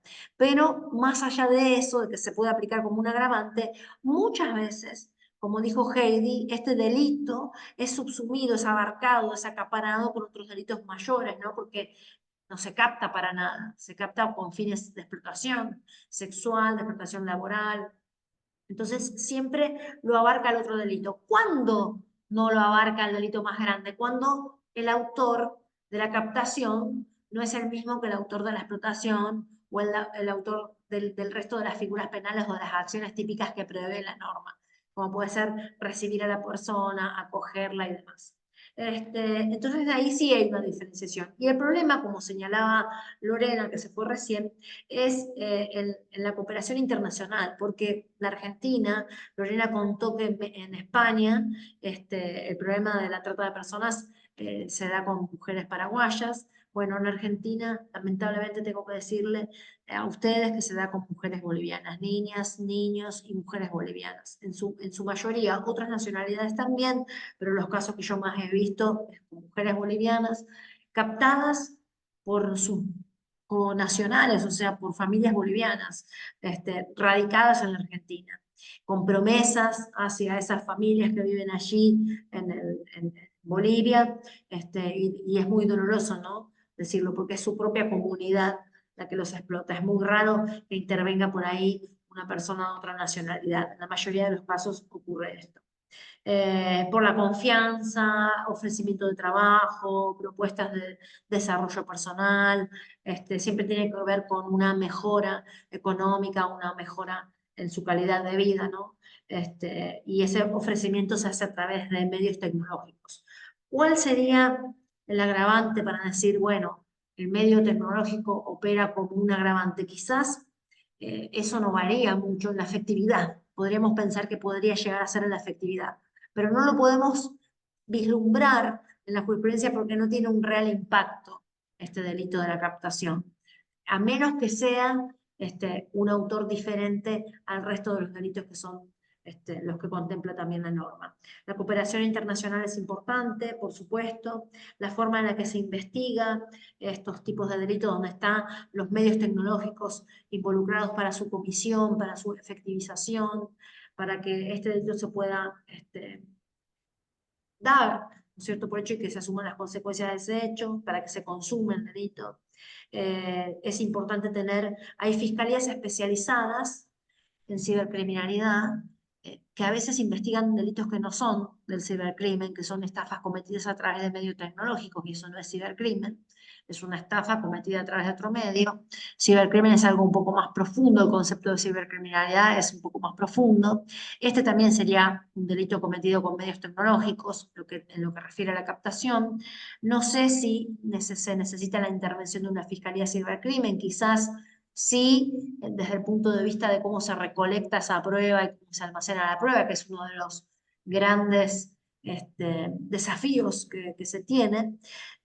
Decía Lorena que Paraguay está muy involucrado con el tema de la legislación en cuanto a prueba digital. Hay que distinguir lo que es prueba tecnológica, no, prueba electrónica de prueba digital, de evidencia electrónica de evidencia digital. Evidencia electrónica es el dispositivo, la computadora, el ordenador, el celular, la tablet, el pendrive, todo lo que sea el dispositivo de almacenamiento, ¿no? Y la evidencia digital es lo que se contiene dentro de ese dispositivo, que es lo que contiene los metadatos, y que en realidad la imagen no es la imagen, son números. El texto no es el texto, son números, son unos, ceros, que es el lenguaje que entiende el ordenador, ¿no? Que son decimales.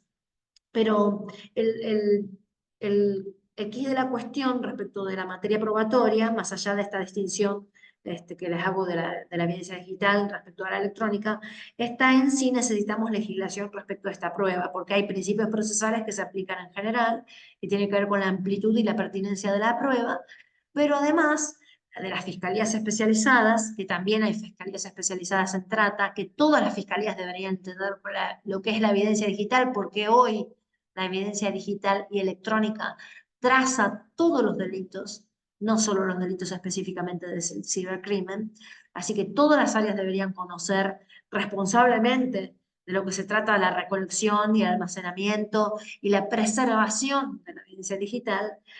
Más allá de eso, tenemos protocolos específicos en Argentina, en distintas fiscalías, porque como es un país que tiene una justicia federal y justicia provincial, hay justicias provinciales que no la tienen, y la justicia federal tiene su propio protocolo.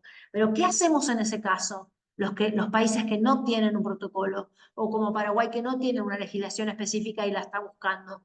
Bueno, podemos recurrir a normas o protocolos internacionales. La organización,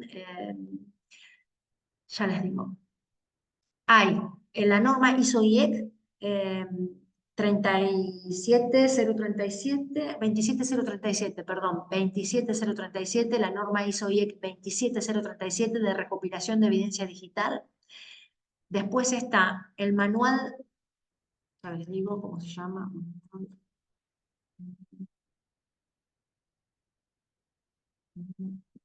Bueno, se basa en la norma ISO-IEC. La RFC 3227, que es una guía para recolectar y archivar evidencia digital.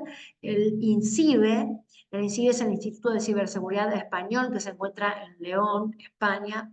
El INCIBE tiene las directrices de recopilación para evidencia digital, esta norma traducida, RFC 3227, les recuerdo de nuevo la ISO-IEC, y el manual de la 27037 ISO-IEC, ya le digo cuál es, porque no lo tenía a mano, que es un manual que nos permite, de las Naciones Unidas, es el manual de las Naciones Unidas que trata sobre la recopilación, el tratamiento de la evidencia digital bajo esta norma que es la ISO-IEC 27037 del año 2012. También las universidades tienen protocolos de tratamiento digital a los cuales podemos acudir, y sin necesidad de que estén reglamentados, nosotros como abogados, como operadores del sistema, podemos, para mejorar nuestros resultados dentro de la justicia, acudir a estas normas, porque son de aplicación efectiva y no necesitamos de alguna forma validarlas, y son normas internacionales a las que nosotros nos podemos adherir para hacer un mejor tratamiento de esa evidencia. Así que creo que estos cuestionamientos que se han planteado en torno a lo que es la captación, me parece que he sido clara en algunos aspectos, y no sé si queda alguna duda. Ah, sí, con respecto a la cadena de custodia, les quería Por favor. contar que también se pueden usar medios tecnológicos para hacer la cadena de custodia, que es una cuestión que había planteado en su momento Lorena. Creo que ha sido bastante clara, ¿no?, con la Súper. exposición, y si no, me acepto las preguntas. Muchas gracias. Voy a aprovechar para tomar, primero volver a leer el comentario que había hecho Carla acerca de que las personas, las mujeres que han pasado por el tipo de procesos, refiriéndonos al al primer delito, que era difusión de imágenes íntimas sin consentimiento. Ella dice que aquí también en Bolivia prefieren las mujeres que se que se bajen las publicaciones y que no necesariamente sancionar e identificar responsables de los hechos. Entonces también es una argumentación para poder buscar vías más rápidas que la penal. Y luego ha llegado un comentario también de Erika María, que si gustas también Mariela y Heidi los pueden comentar, pero yo también quiero comentarlo haciendo publicidad de las guías que hemos elaborado. Ella dice, Erika María Arce dice, tomando como parámetro la legislación paraguaya, como refirió la disertante, se activa directamente el amparo. En Bolivia se podría considerar la interposición de una acción de privacidad para la eliminación de fotografías íntimas y hemos identificado 3 sentencias constitucionales sobre acciones de privacidad en la página 67 del anexo 5 del manual. Y ahí puedes encontrar la sentencia constitucional 019-2015 y la más interesante quizás es la segunda, que es la sentencia constitucional plurinacional 0136, que esa sí concede la tutela, porque de las 3 que hemos identificado, las otras 2 no la conceden, y esta sí, y creo que vale la pena revisarla. No es mucho lo que hay todavía en Bolivia, pero algo nos puede ayudar. Y creo que aquí llegó un comentario, una pregunta. En Argentina, Erika María también. Erika María está encendida el día de hoy. En Argentina, el acceso a la evidencia digital requiere de autorización judicial, como es el caso de en el caso de Bolivia, en el caso de Bolivia sí requerimos autorización judicial, que respetando el derecho a la privacidad no se puede acceder a comunicación privada sin autorización judicial. ¿Queda Así clara la es. pregunta o quieres Sí, por que supuesto, aclaración? Súper, no, queda vamos. clarísima. Sí, porque es un derecho constitucional la privacidad de las comunicaciones, la privacidad de las personas. Entonces, cualquier medida investigativa requiere autorización y antes de la autorización, su petición requiere justificación.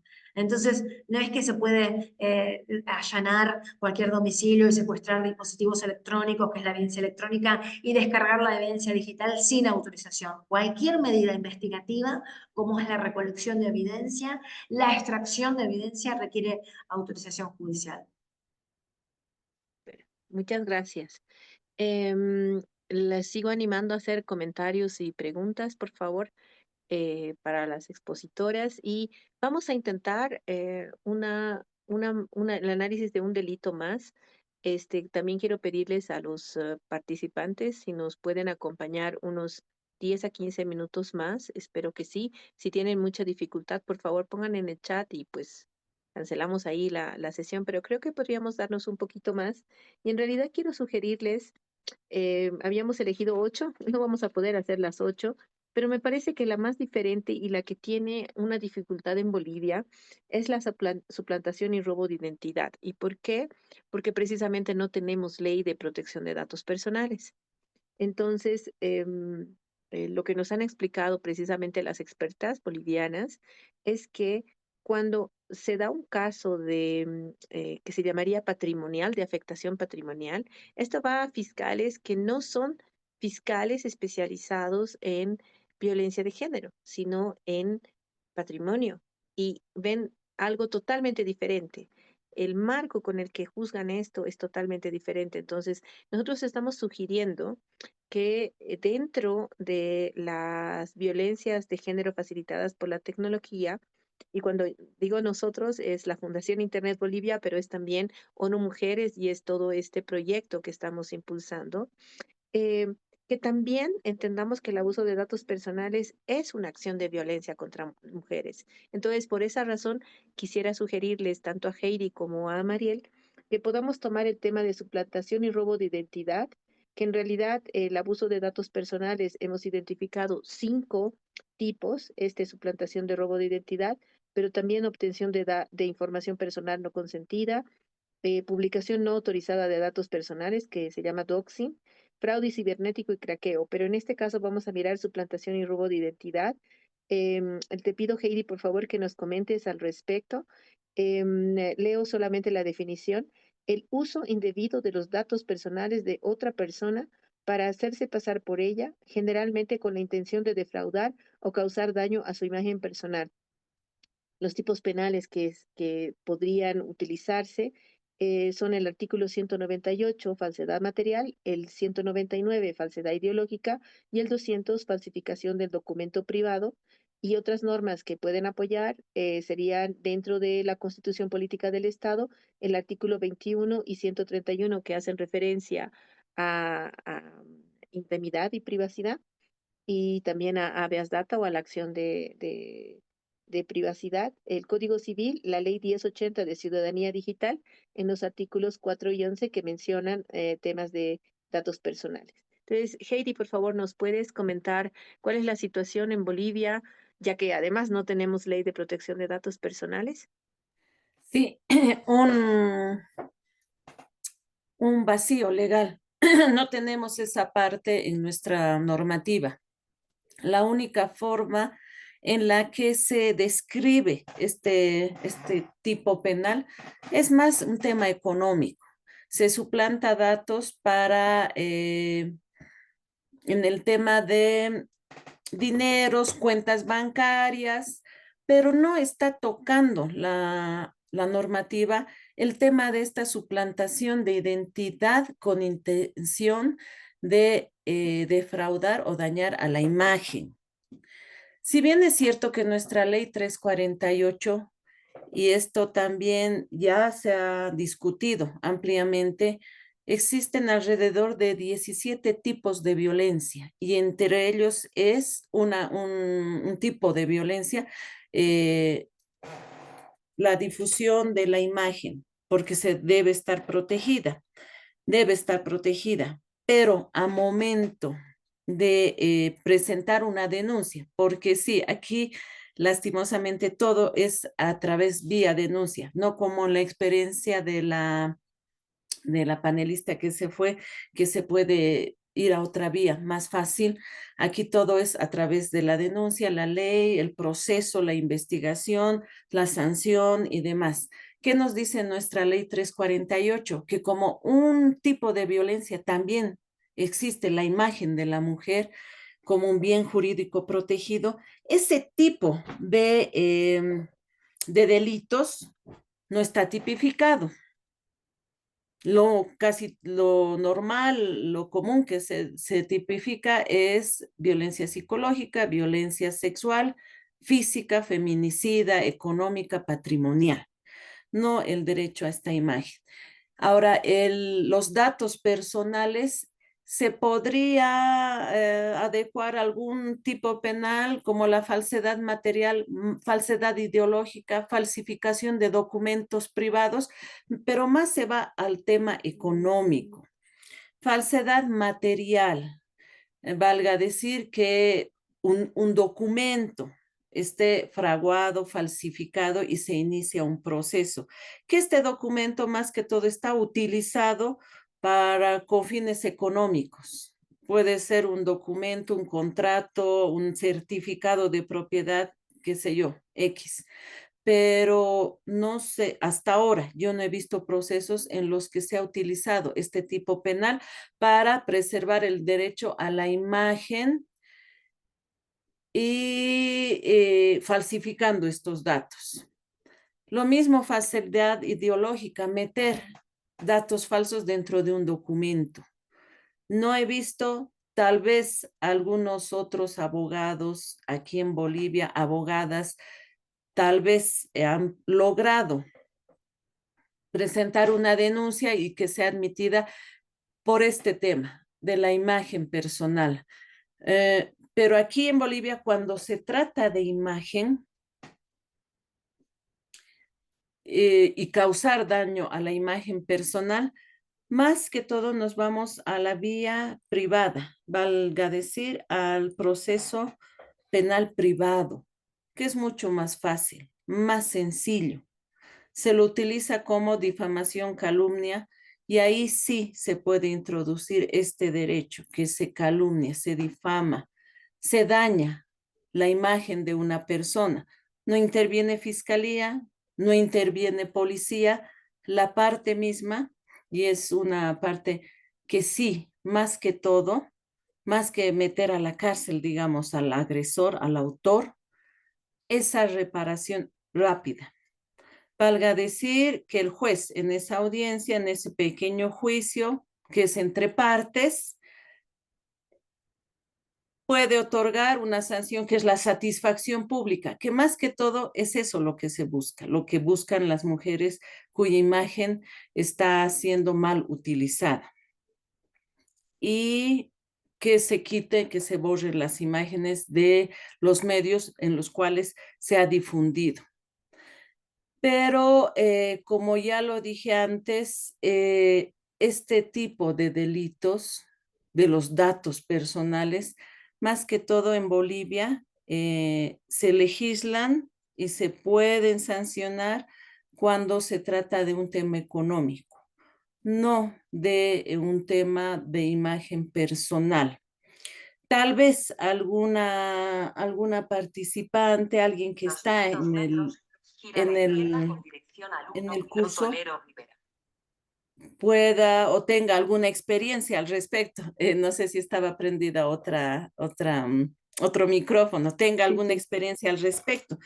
En mi caso, no he tenido un tema y más cuando se trata de este tipo de casos, me voy a la vía de la acción privada, como lo he señalado. Es más fácil, más rápido y sí, haciendo un poco de eco, digamos, rescatando lo que se ha hablado anteriormente, es verdad. La mayoría de las imágenes que se publican de mujeres en las cuales se ejerce violencia a través de su imagen, lo que más quieren es que se quite estos contenidos.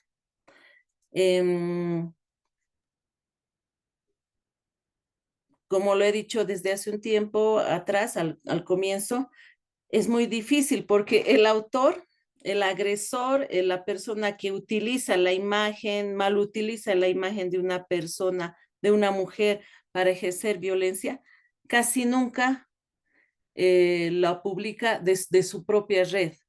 No se identifica. La víctima sabe quién es, sabe, pero se hace una situación muy difícil identificarla. Cierto, he escuchado también de las panelistas que se debe acceder a los metadatos y demás situaciones. En nuestra legislación, en nuestra situación, en nuestro contexto, para acceder a estos usos de las tecnologías, necesariamente, si es que la víctima no conoce a cabalidad las tecnologías, contrata a un perito informático. Es evidente y puede intervenir dentro de un proceso, pero son muy caros. Y la mayoría, y no sé, a veces nosotras como oficina que defendemos a mujeres, hemos cuestionado eso. ¿Por qué existe este común denominador? El agresor siempre tiene dinero y mucha facilidad para manipular las redes. Porque la víctima, este es el factor que le impide demostrar que el hecho se ha cometido, acceder a esta situación, porque sí existen peritos informáticos, pero son caros. Y la mayoría de las víctimas atraviesan ya por un proceso tan doloroso y a pesar que nuestra normativa señala que es gratuito, hay muchos gastos, más contratar un perito. Los del IDIF, del ITCUP, pueden servir de peritos para obtener esta información, estas pruebas, pueden, pero tienen tantos casos que las pericias se van dilatando con el pasar del tiempo y el tiempo que pasa, ¿verdad? Que huye, es un factor también importante que dificulta a la persona, a la víctima, obtener estas pruebas. También rescato y quería no dejarlo en el aire, es importante y lo hemos discutido, Es importante que todas las autoridades, yo como abogada, conozcamos mucho más acerca de las tecnologías, porque en un juicio explicar esta situación, estas pruebas que se van a presentar en un juicio para demostrar X o Z delito, también tiene que ser entendida por el que va a emitir la sentencia. Es difícil a veces explicar esta situación y accedemos a consultores técnicos que explican esta situación, peritos de parte, pero ya he dicho, son caros, son difíciles de acceder a ellos y las mujeres que atiendo particularmente son de escasos recursos. Cuando atendemos mujeres que tienen recursos para obtener todas estas facilidades, el agresor tiene mucho más dinero. Y aquí interviene de por medio, y sé, esto es un común, desde conocimiento común en nuestra sociedad, está muy corrompida nuestra justicia, muy corrupta.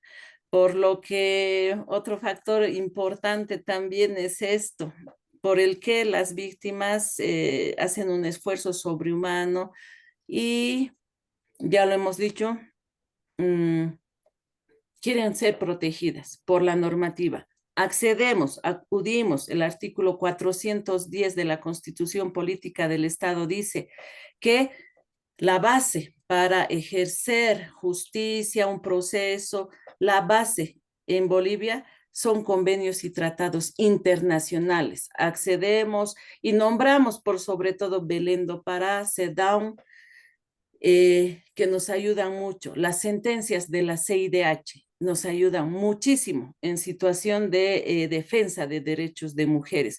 Jueces, juezas, fiscales, policía conocen estas convenciones, estos tratados.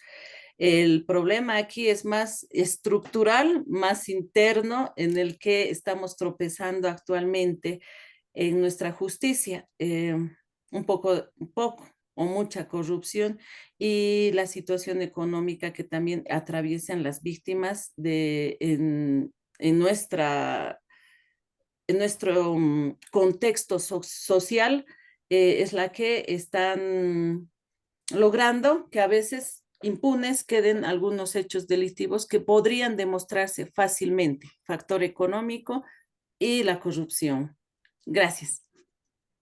Gracias, Heidi. Mariel, ¿qué nos puedes Bueno, contar sobre suplantación y robo de identidad o en general sobre abusos de datos personales en Argentina? bueno, existe una ley en Argentina sobre la protección de datos personales. También a nivel Latinoamérica hay muchos países que tienen su propia ley. Algunos son recientes, en el caso de Argentina es del año 2000, ya le digo, las 25326 es. Ley 25326 es del año 2010, si no me equivoco. No, 2000. Fíjense, del año 2000. Es bastante ya. Tiene 25 años nuestra ley de protección de datos personales, pero no prevé tipos penales. Prevé sanciones administrativas, un órgano administrativo que controla, que obliga quizás a desafectar esos datos personales. No hay tipos penales específicos. Cuando hablamos de suplantación de identidad digital, primero nos tenemos que preguntar qué es la identidad digital, así que es un tema que es un poco más complejo, ¿no? Si nuestra identidad digital es simplemente colocar nuestro nombre, nuestro correo, nuestra cara, y qué se hace con esa identidad digital, eso también sería importante. ¿Cuáles son las consecuencias del uso de esa identidad digital falsa? Si perjudica a la otra persona, un poco lo que decía Heidi, ¿no? Enfocándose en las consecuencias del delito, si son consecuencias económicas, si es un daño moral, si se utiliza para hacer un atentado contra el honor, si otra vez volvemos a la figura típica que evocábamos al principio de la conferencia, que es el tema de la difusión de imágenes autorizadas o no autorizadas. Entonces, si bien no hay un tipo penal, nosotros nos tenemos que hacer todas estas preguntas para ver en dónde encuadramos esta acción, cuál es la consecuencia de esta acción.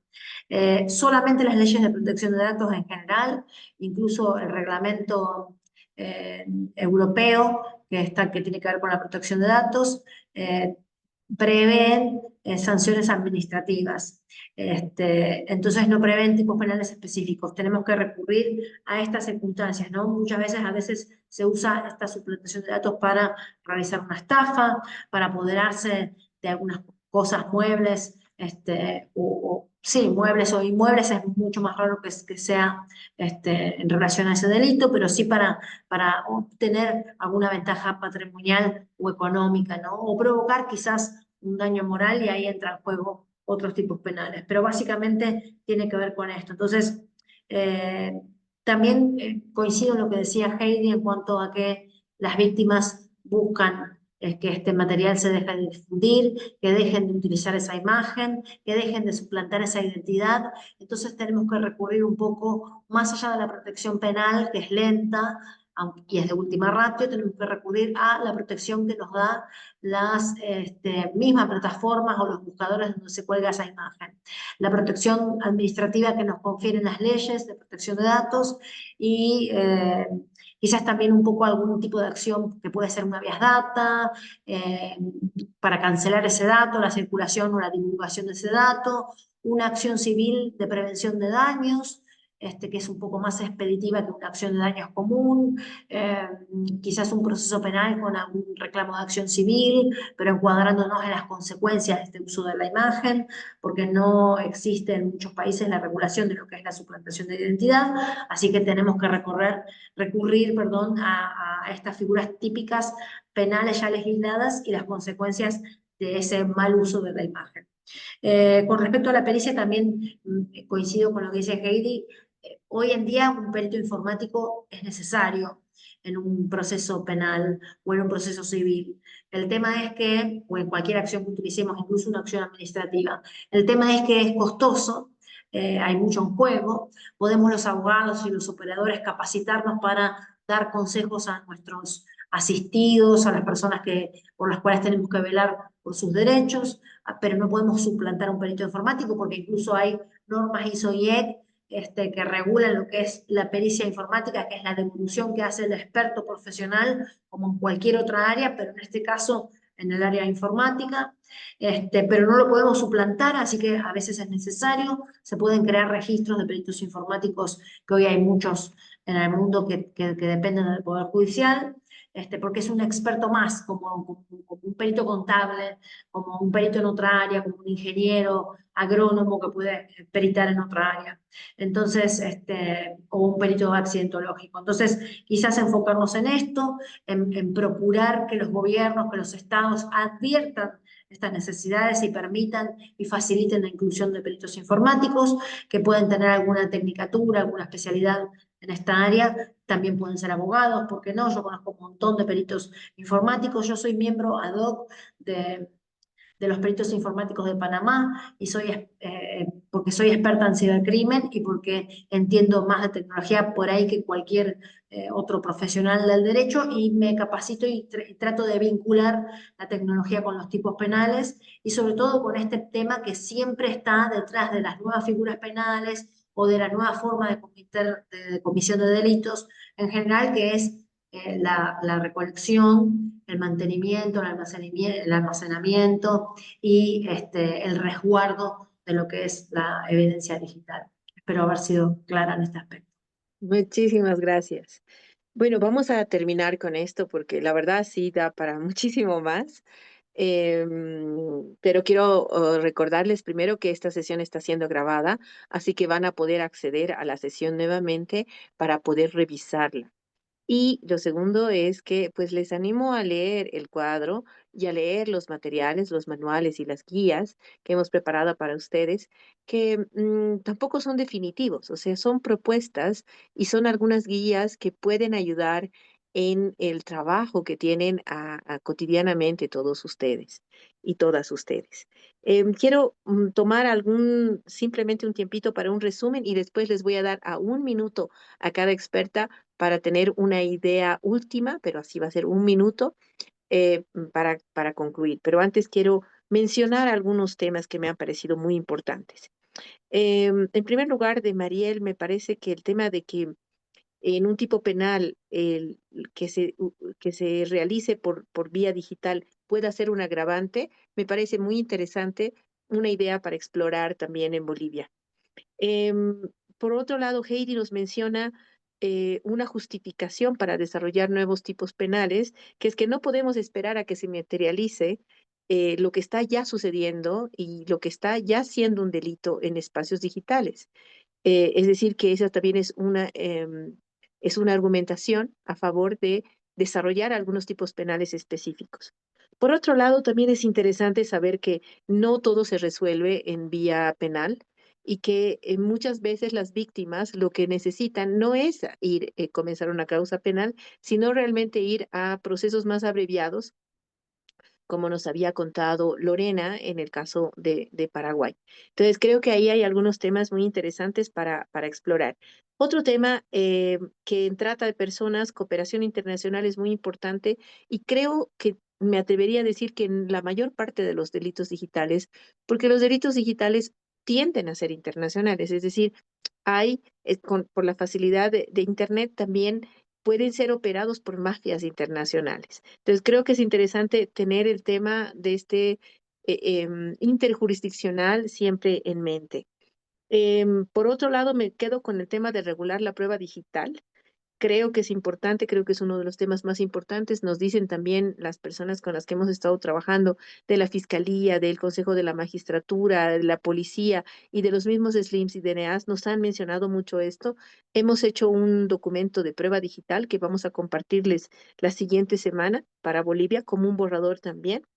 La importancia de la prevención y la importancia de entender que hay manuales y hay estándares ISOEC de pruebas digitales de recopilación y de archivo que podríamos tomar en cuenta también para dar un servicio y dar una orientación judicial. Con esas ideas me quedo. Yo no soy abogada. Estoy aprendiendo con ustedes más que nadie. Les agradezco muchísimo, pero para cerrar, quiero por favor darle un minuto a Heidi y un minuto a Mariel para que nos den una última idea de sus exposiciones. Heidi, por favor, un minutito. Gracias, Hola. Eliana. Sí, evidentemente, y de las ponencias, de lo que he escuchado, me doy cuenta que sí, nuestra normativa, nuestro procedimiento, nuestra forma de apoyo, atención, resguardo de la imagen de víctimas, más que todo de mujeres en estos sistemas digitales, está un poco retrasada. Me ha encantado la idea esta de tener estos procesos sencillos para obtener unas medidas de protección rápidas. Eso es lo que necesitamos. Quería preguntar, pero no recuerdo el nombre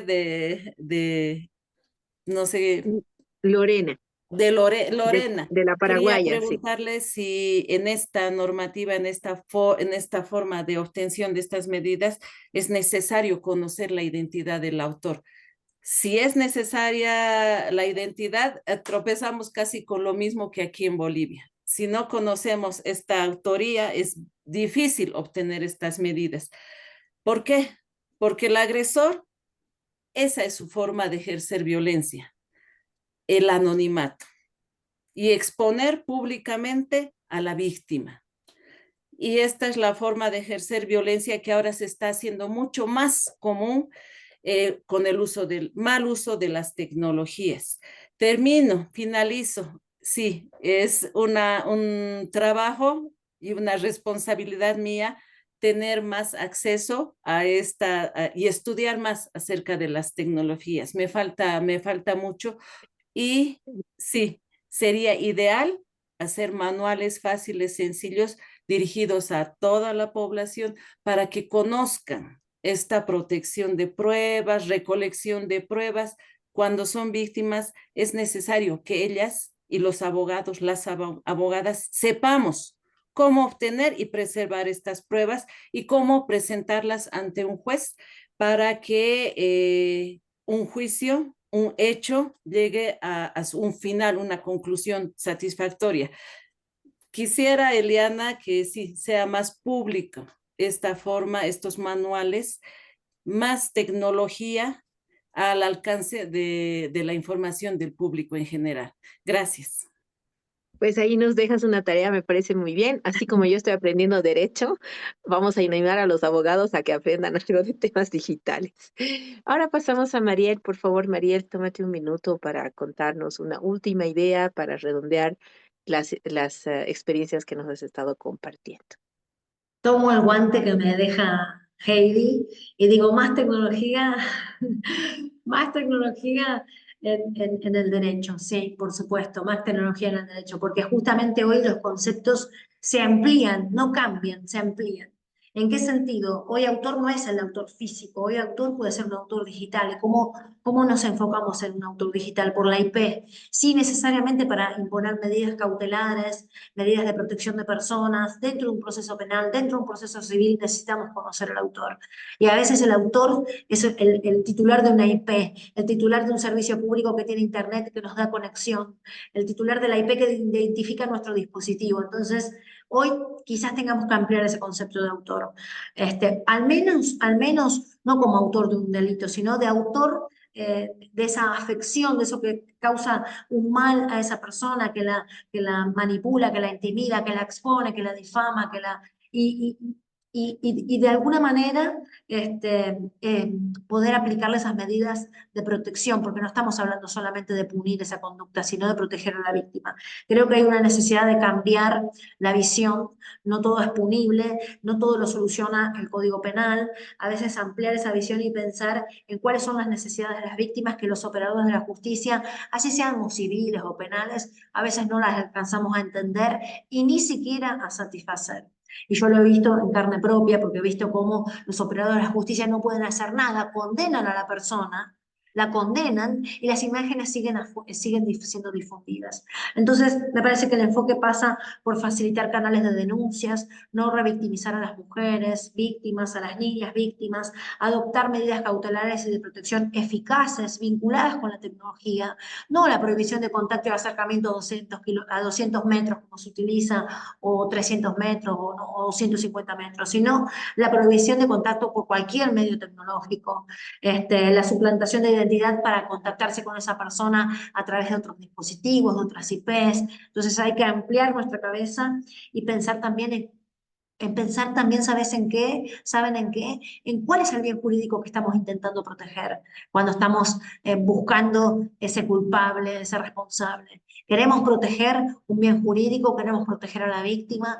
Cuando queremos proteger un bien jurídico, todo va de la mano del derecho penal. Esa es la pregunta que nos hacemos. Y enfocarnos en la víctima, en medidas de protección urgente, en canales de denuncias digitales que no revictimicen.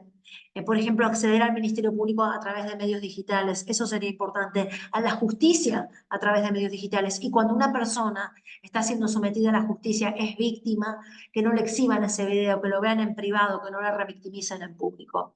Pensar, usar el sentido común es lo que nos va a salvar. El sentido común, el conocimiento, nada más.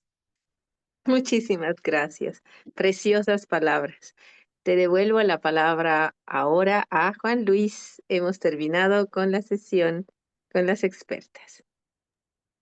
Muchísimas gracias, Eliana, también a Mariela, a Heidi. Estamos muy contentos y contentas de haber podido participar de esta sesión. Nos deja muchos apuntes, muchos conocimientos.